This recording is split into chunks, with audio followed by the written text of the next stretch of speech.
You know, you may know Just Cause from its most recent title. No, not that one. Just Cause 3, because that game was actually good. Everyone loves this game. Its explosions, insane unrealism, and the feeling like a genuine video game that we just don't get anymore. But we're not talking about this one. We're going to be talking about the start of Rico Rodriguez's journey. 19 years ago, we got our first glimpse into this world, with the original Just Cause developed by Avalanche Studios and released on the PlayStation 2, original Xbox and the 360, and also Steam. So just for funsies, we're going to see if this game holds up almost 20 years later. So right away, this game drops you out of a plane. Literally, no tutorial, no explanation, just cause. He's just too. We shot them. Oh, yo, that was a sick flip, baby. Oh, hell yeah, that was awesome. Now let's first start off with the gameplay. The gameplay is just something that feels perfect upon dropping in. We hover over this area a little bit and auto aim onto a bunch of guys with our dual pistols that have infinite ammo, by the way, which is awesome. But even on the ground, this gunplay is just awesome. Now, especially for a game from 2006, this is impressive work. It's definitely a big improvement over something like Vice City, but reminds me more of Max Payne, which is not a bad thing at all. The style of this game is also something, but unlike gameplay, a stinky something. The FOV is super stretched out, but that does not come across recordings because I fixed it to make it watchable, but on my end, it looked like this. But the cutscenes were some of the worst looking I have ever seen in video games, and it is super uncanny. I was hiding under my blankets and sucking my thumb. I was so scared. For 2006 standards, I'm not going to compare this to something like Gears of War, which came out the same year, but I'm going to compare this to the third Rockstar title I've mentioned, which is Bully. While yes, you can make the argument that this is Avalanche Studios' first game, so maybe they didn't have much budget, but side by side, which one looks the most expensive?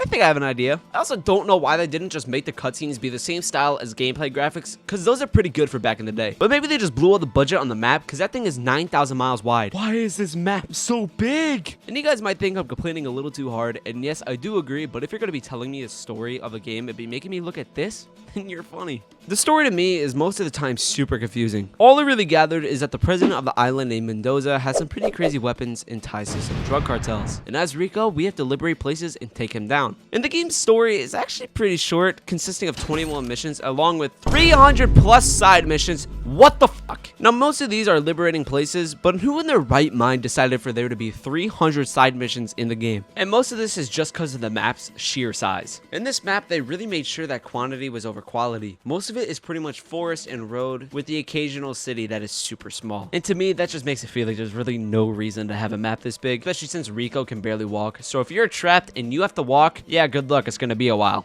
In liberating bases, while fun, is super repetitive, and once captured in that area, you're able to fast travel to other places that you've captured. In my playthrough, I only liberated about 5 or 6, not 6 or 7, and I only had a problem with the fast traveling only once. These bases are also not hard at all. There's almost no challenge. It's literally just destroy these barricades that lead you up to the flag, and I'm super happy with how they changed this in Just Cause 3. So that, along with the weapons you unlock in the game, make this a million times easier. The weapons are actually pretty strong, with my favorites being the shotgun category, and what surprised me a ton is the amount of weapon variety this game has. Counting up all these different types of weapons, I counted a total of 21, which are mostly stored at the safe houses. With the safe houses, some of them you unlock throughout the story, but some of them you also unlock by liberating bases. And the reason why these are important is because it's the only points you can actually fast travel to. That was until I learned you can actually just fast travel to the missions, which kind of defeat the purpose for me. Anyways, let's just head back to the main missions. The supporting characters of this game, Tom Sheldon and Maria Kane, who are both CIA agents, are working with Rico to stop Mendoza. They are only here to start and end missions with, and don't really have any personality other than Sheldon being the comedic one and Kane being the tough one.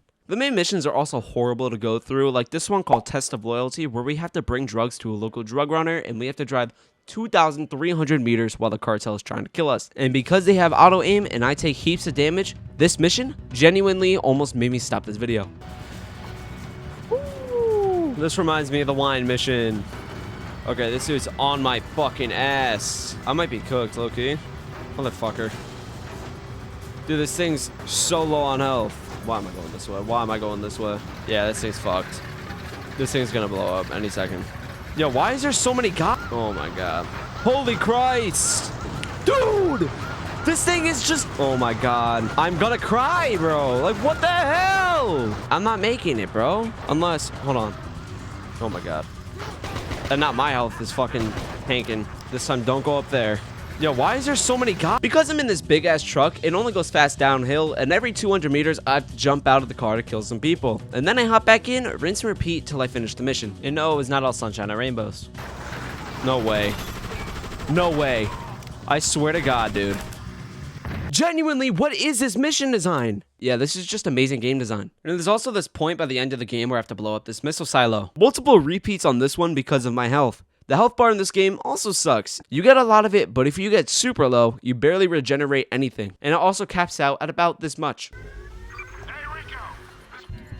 What the fuck? What lasered me? What lasered me, bro? Is that a fucking helicopter that I get one mission that's normally decent, like it's not hard at all, and then just the next one that just wants to kick my ass. That's just how this game is, and that's how I have to deal with it, I guess.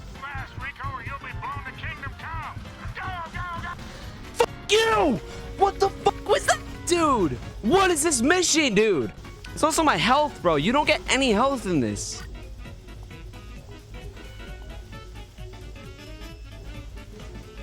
That one might have been my fault, but at the same time, bro, I thought my grenade fell all the way down there. I've done this mission so much, nobody is on the map anymore. I get shot at maybe once, and then helicopters come. It's only those guys over there. Jump!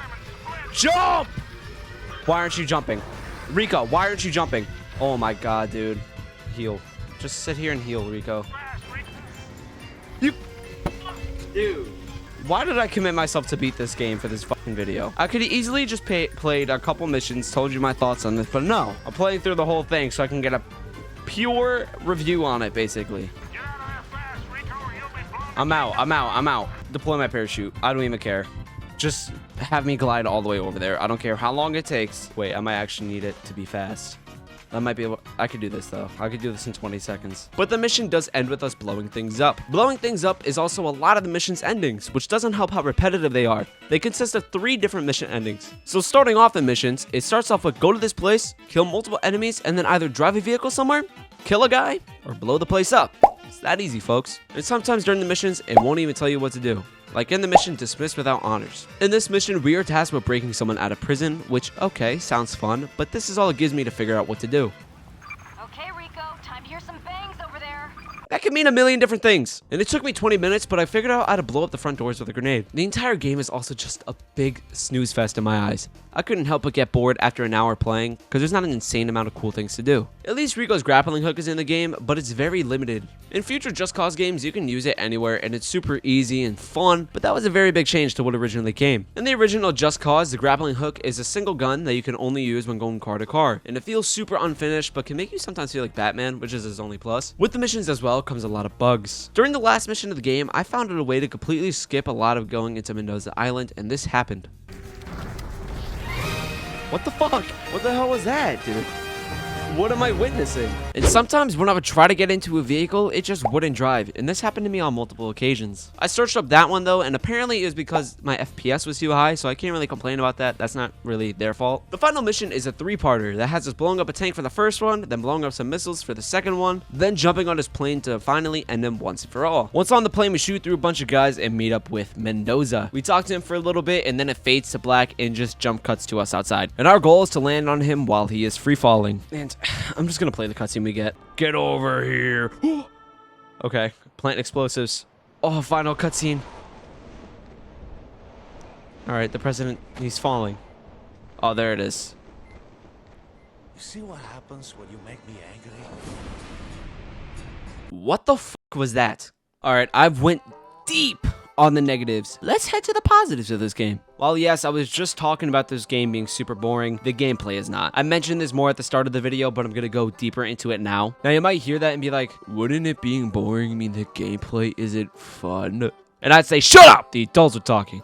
What I mean by that is you're not always fighting people. Is it a big part of the game? Hell yeah. But when you're just driving around and doing nothing, it's not that fun. The gunplay is fast. Killing enemies makes you feel like a superhero. I don't know if that's the right word to use, but you know what I mean. But it's the way you could just drop them. You literally drop them like flies. The guns are super powerful. I especially love that you can blow up a grenade after throwing it instead of waiting for it to blow up. And I also think the controls are very good. I'm surprised by how smooth flying a helicopter and jets feel. Not only do they feel good just flying them, but the weapons also feel amazing. The lock-on system, and when I explode all over them, it just makes me feel so badass. I feel like back then, it was a very hard thing to make specifically flying vehicles feel good. And kinda, I guess, the same thing with driving. Now, the driving in this is not realistic at all. I feel like I'm driving a million miles an hour, and being able to just hop off my bike and open my parachute gives me that same feeling that Just Cause 3 gives me, and the sense of feeling like a video game, which Avalanche has proven is their specialty. Also, for characters, I really think Rico is funny. I don't know if he's very different, but he's a little different than in Just Cause 3, where he's got a sarcastic humor, but in this one, he's got much more of a horn dog personality, and it just makes me laugh every time. And it's the same thing with Sheldon.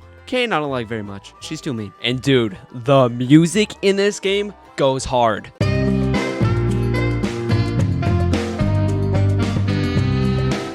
Okay, well, basically, that was my experience playing Just Cause. If I had to say if you should buy this game or not, I would say absolutely, if I'm going to be honest. The missions are horrible, but the gameplay is some of the most fun you will have, and for the price of $7, you cannot beat that. Especially knowing how fun Just Cause 3 is, it's nice to see where the game's roots started, and teaching us that things can get better if you just give it a chance. And with that, ladies and gents, I made this video just cause.